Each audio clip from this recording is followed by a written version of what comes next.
Good morning प्यारे बच्चों। I am your maths teacher Lakhan Kumar.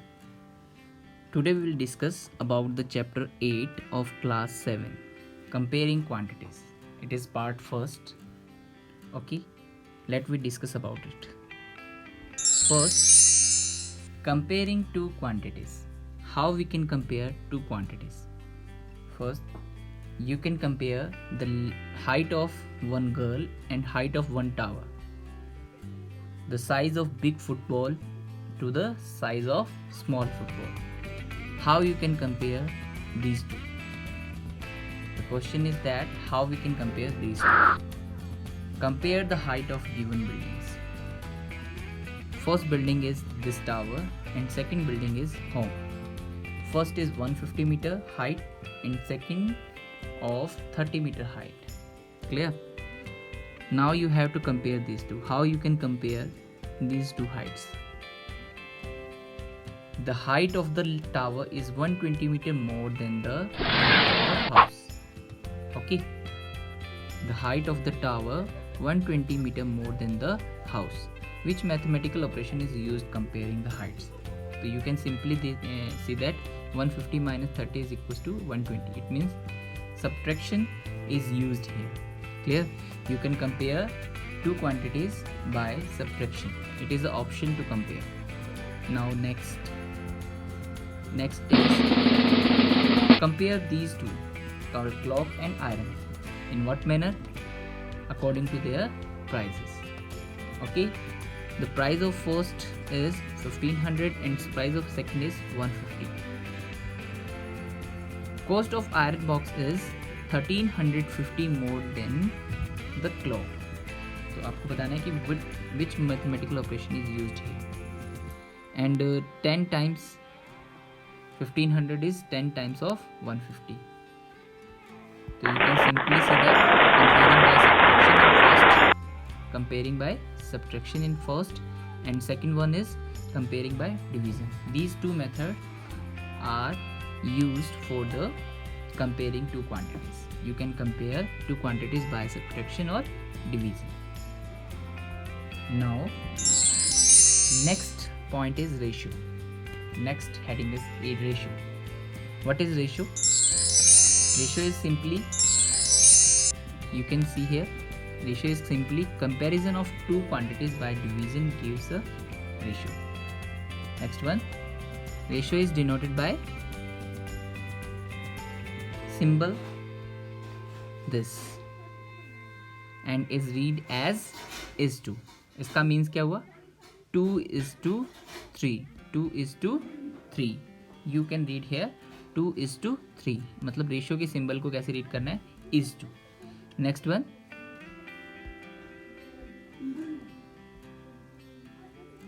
a ratio consists of two numbers in a definite orders. A ratio consists of two numbers in a definite order. It means कि order भी matter करेगा. दो numbers का ratio होता है but उनका order भी matter करता है. 2 फर्स्ट है और 3 फर्स्ट है, 3 सेकंड है तो इसका मीन्स कुछ और होगा, और 3 फर्स्ट है और 2 सेकंड है तो इसका मीन्स कुछ और होगा. Next one is fourth point, that is the two numbers are called term of ratio. मतलब हर किसी रेशियो में दो होते हैं, दो टर्म्स होती है. जैसे 2:3 है तो 2 and 3 आर टू टर्म्स. तो ये 4 पॉइंट्स हमारे हो गए. Next one, find the ratio in the following cases. Okay, following cases you have to compare the number of telephones to the number of bulbs. तो you have to compare. First, you can compare easily.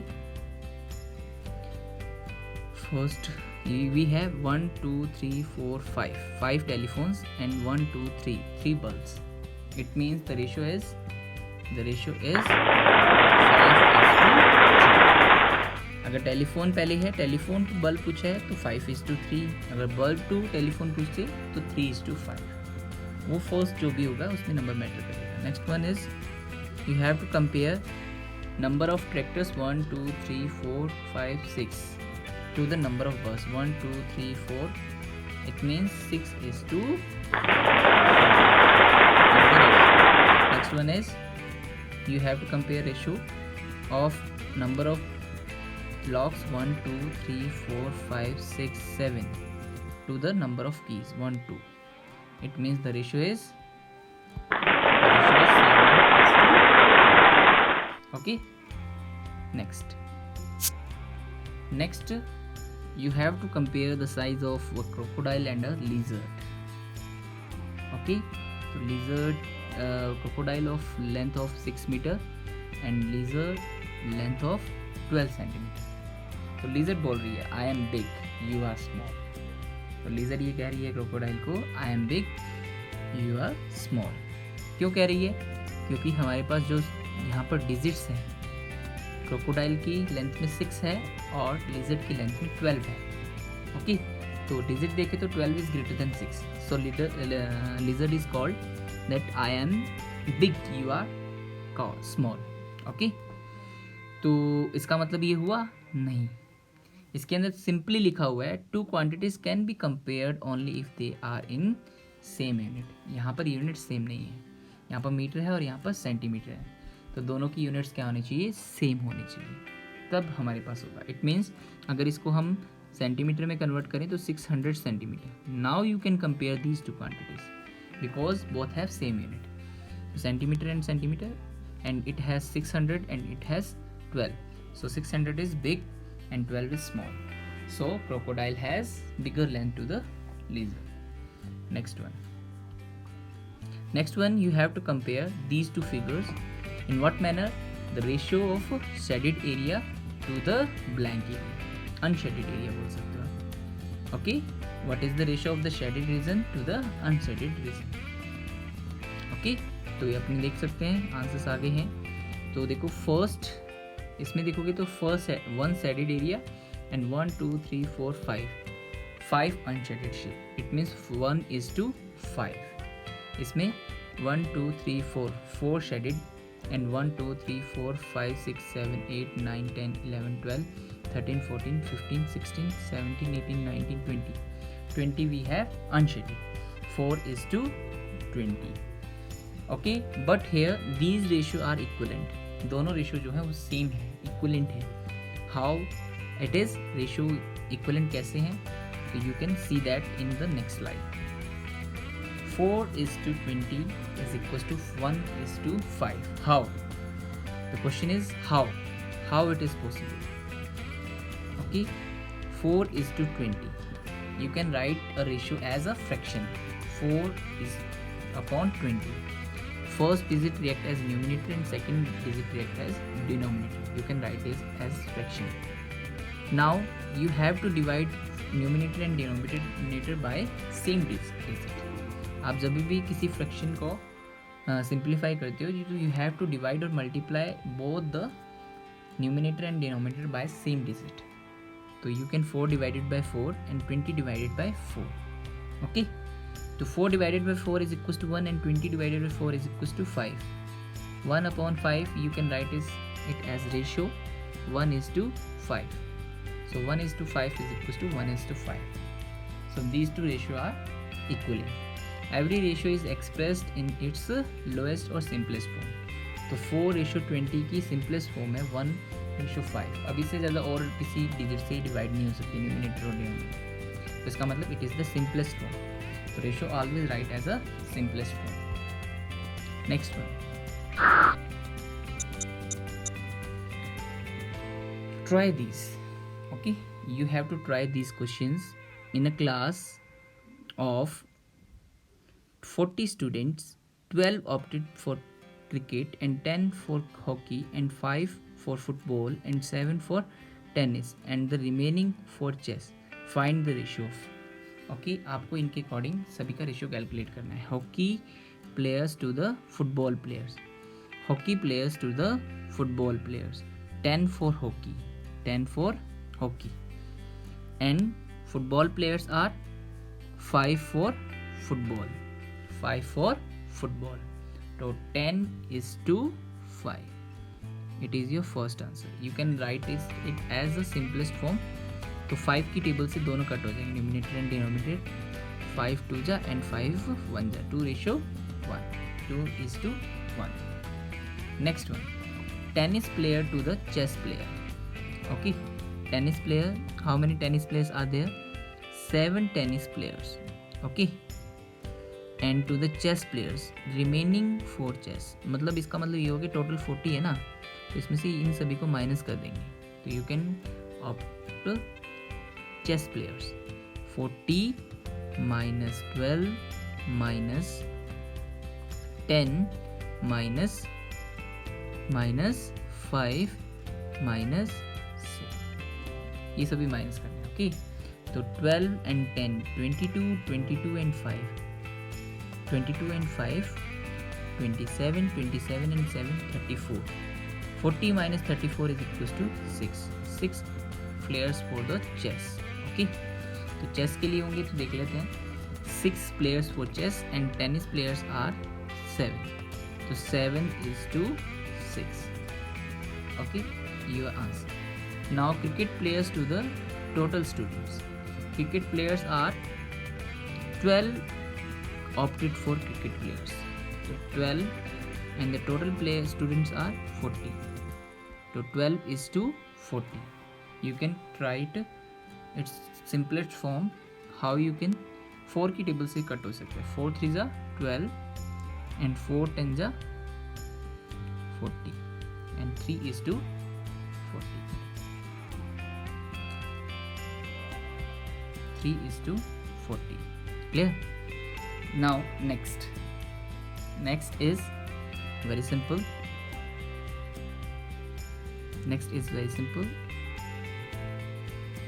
This is, you have to compare as according to their statements. I got 30 out of 50, so I got better marks. Okay, and second, no, I got 6 out of 10, so my performance is better. तो आपको बताना है कि किसकी performance better है, 30 out of 50 या फिर 6 out of 10. देखते हैं. रेशियो ऑफ रविज मार्क्स, ये रवि मान लो, Ravi's marks to maximum marks 30:50. Simplest form 3:5, 10 की टेबल से कट हो सकते हैं ना, तो 3:5 is the simplest form of this. Ratio of Bhupen's marks to the maximum marks 6:10. It means 3 2 जा 6, 2 3 जा 6 and 2 5 जा 10, 3:5. So both the ratios are same. Okay, so since the two ratios are equal, their performance are at par.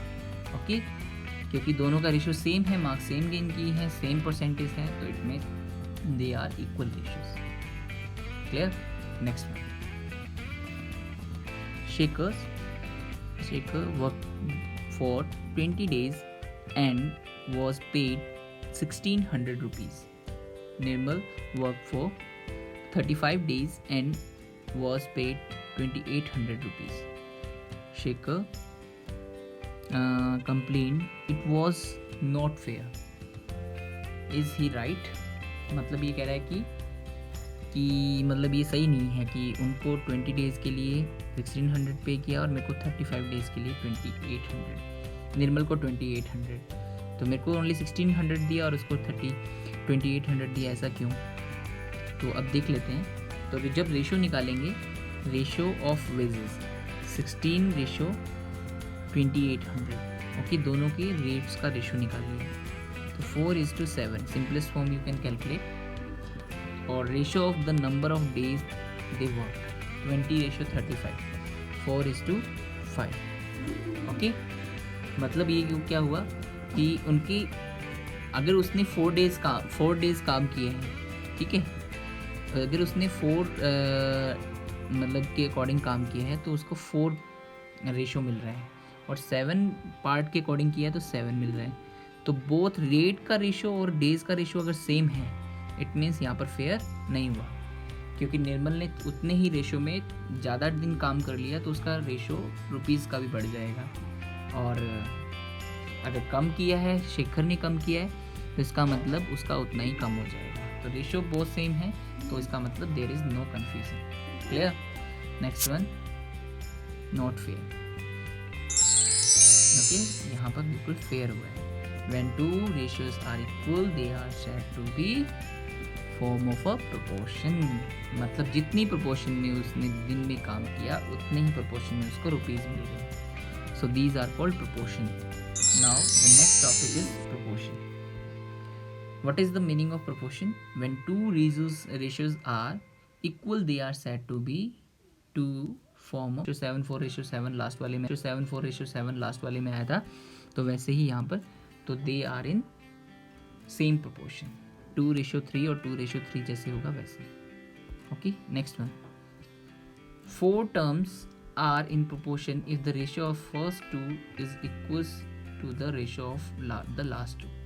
इसका मतलब क्या है कि अगर हमारे पास 4 टर्म्स हैं, जैसे 2, 4, 8, 10, क्लियर, 2, 4, 8, 10, तो अगर ये प्रोपोर्शन में हुए तो हमारे पास कहता है कि the ratio of first two okay should be equal to the ratio of next to.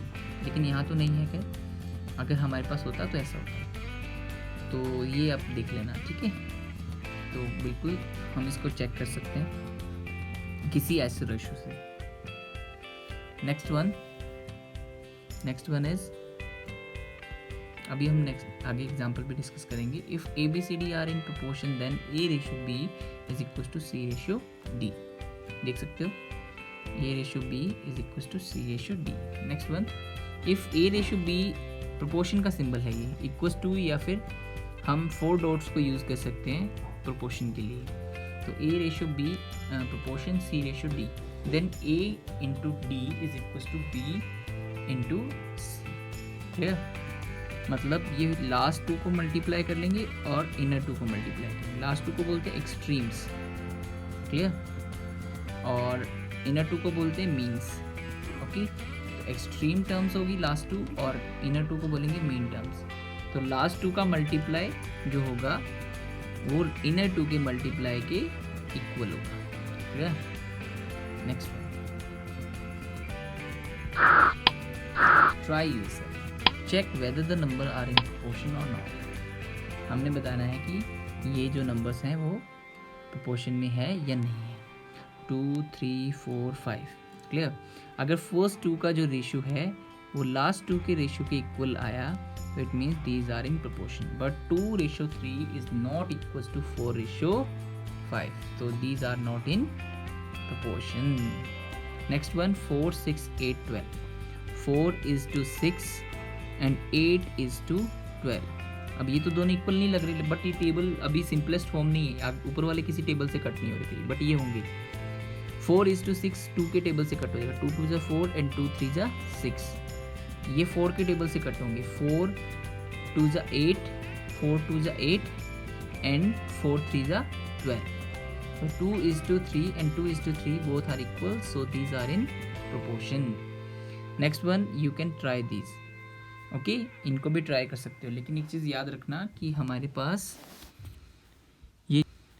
ये जो है वो सेम यूनिट में नहीं है. तो 20 सेंटीमीटर आप लिख रहे हो ना, 20 centimetre ratio is to 1 metre लिख रहे हो, तो you have to convert this into centimetre.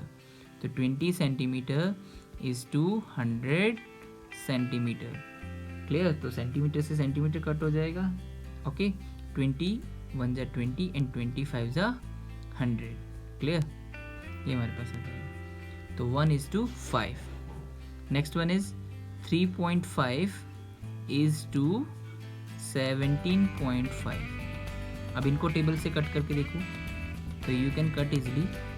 तो 1 is to 5 आएगा, आप टेबल से कट करके देख लेना. ओके, 3.5 के टेबल से जाएगा, 3.5 5 जा 17.5. तो it means 1 is to 5 and 1 is to 5 are equal, so these 4 are in proportion. Okay, next one. Next one हम देख लेंगे.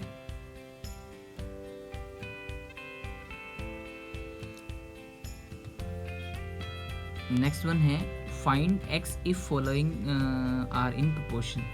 अगर ये सभी एक ही प्रोपोर्शन में है तो हमें x को कैलकुलेट करना है. तो हमें पता है कि अगर ये सभी प्रोपोर्शन में हैं तो हम इनको कैसे लिख सकते हैं, 42:56 प्रोपोर्शन 51:x। ओके, आप चाहो तो इसको डिवाइड फॉर्म में लिख लो। ओके, और यू कैन सॉल्व इट, और लास्ट 2 को मल्टीप्लाई और इनर 2 को मल्टीप्लाई करके you can get the answer. 42 into x पता ही था, एक्सट्रीम पोजीशंस को मल्टीप्लाई करेंगे और मीन पोजीशंस को। 56 multiply 51, you can calculate x. X multiply 42 है तो 42 उधर जाएगा तो डिवाइड में, तो 56 multiply with 51 upon 42, you can calculate your answer x. Clear? इसी तरीके से आप इस सेकंड क्वेश्चन को कर सकते हो। फिर ट्रू और फॉल्स हमें चेक करना है कि ये दोनों प्रोपोर्शन में है या नहीं है, 4 जो हैं। तो अगर इन दोनों का रेशियो इन दोनों के रेशियो के इक्वल आता है तो then these are in proportion, अगर नहीं है तो नहीं होगा। तो you can try it yourself. Next one, 4 candle cost rate 8, find the cost of 7 candles. अगर हमारे पास 4 कैंडल का कॉस्ट जो है वो 8 रुपीज़ है, फाइंड द कॉस्ट ऑफ 7। इसको हम कैसे सॉल्व कर सकते हैं? ओके, तो देख लेते हैं। Cost of 4 candle is equal to 8, तो कॉस्ट ऑफ 1 कैंडल हम कैसे कैलकुलेट करेंगे? टोटल रेट को 4 कैंडल से डिवाइड करके, टोटल कॉस्ट को 4 कैंडल से डिवाइड करके you can get the answer of 1 candle. Rate 2 आ जाएगा, 2 रुपीज़ का 1 कैंडल हो गया। तो cost of 7 candle you can multiply this 2 with the total candles. 1 candle का 2 रुपीज़ है तो 7 कैंडल का कितना होगा? 2 इंटू 7 दैट इज़ 14। तो rate of 7 candle is equal to 14। It is called unitary method, इसको हम बोलते हैं यूनिटरी मेथड। क्लियर? कि एक का कैलकुलेट करके और रेस्ट ऑफ का कैलकुलेट कर लेंगे। 1 candle cost less so divide, and 7 candle cost more so multiply. आप इसको ऐसे भी समझ सकते हो कि एक कैंडल का कॉस्ट जो होता है वो कम होगा 4 कैंडल से, तो हम डिवाइड करेंगे, और 7 कैंडल का जो कॉस्ट है वो 1 कैंडल से ज़्यादा होता है, इसलिए हम मल्टीप्लाई करेंगे। Clear? Next one, the method of first finding the value of unit item and then the value of the required number of item is called unitary method. ये हो ही गया। The weight of 48 books is 8 kg. Okay, what will be the weight of 54 books? Okay, हमारे पास 48 books का जो है rate वो कितना है? वो वेट जो है वो हमारे पास कितना है? 8 kg. What will be the weight of 54 books? 54 books का कितना होगा? तो पहले हम 48 बुक्स से एक बुक का वेट निकाल लेंगे और फिर 54 से मल्टीप्लाई कर देंगे। तो पहले हमने एक का निकालना है तो वो कम होता है तो हम डिवाइड कर देंगे। 8 divided by 48, 1/6 kg, and 1/6 kg multiply with 44 that is 9 kg। कर सकते हो आप। Next one, how many books would weigh 15 kg? मतलब कितनी बुक्स का जो वेट है वो 15 kg होगा। अब थोड़ा सा मतलब अलग वे में चलना है ना, तो हमारे पास 8 kg बुक्स का जो है वो 48 बुक्स हैं, तो 1 kg का निकाल लेंगे कितनी बुक्स के पैरेलल आते हैं। उल्टा चलेंगे अब, है ना। पहले हमसे बुक्स का दे दिया गया था वेट और उतनी बुक्स का पूछा गया था। अब हमारे पास मतलब वेट दे दिया गया है बुक्स के लिए और कुछ वेट के लिए कितनी बुक्स की रिक्वायरमेंट होगी वो हमें निकालना है। तो 1 kg के लिए 48 डिवाइडेड बाय 8 6 बुक्स, और 15 kg के लिए कितनी चाहिए होगी? 6 मल्टीप्लाई विथ 15, तो कितना हो गया? 90 बुक्स। क्लियर? ये आ जाएगा हमारे पास। ओके, 1 kg वेट के लिए कितनी बुक्स चाहिए? 6 बुक्स चाहिए। तो 15 kg के लिए कितनी चाहिए? तो 1 kg के लिए जितनी रिक्वायरमेंट है उतना 15 से मल्टीप्लाई कर देंगे, that is the number of book. Okay, now looking back, okay, जो भी अभी तक हमने पढ़ा उसके बारे में देखते हैं क्या है। Ratio is formed when 2 quantities are compared by division. Ratio तभी होगा जब हम 2 क्वांटिटी को कंपेयर करेंगे division. Next one, ratio is usually expressed in its simplest form. A ratio does not have a unit.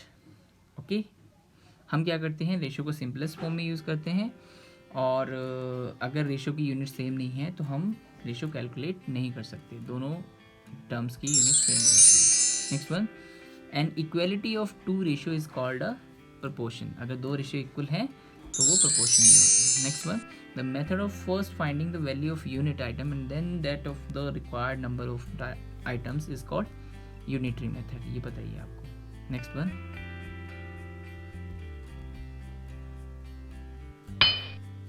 You can try these questions also at your home. If you have any kind of doubt, then you can ask me. Okay, next one. Thank you.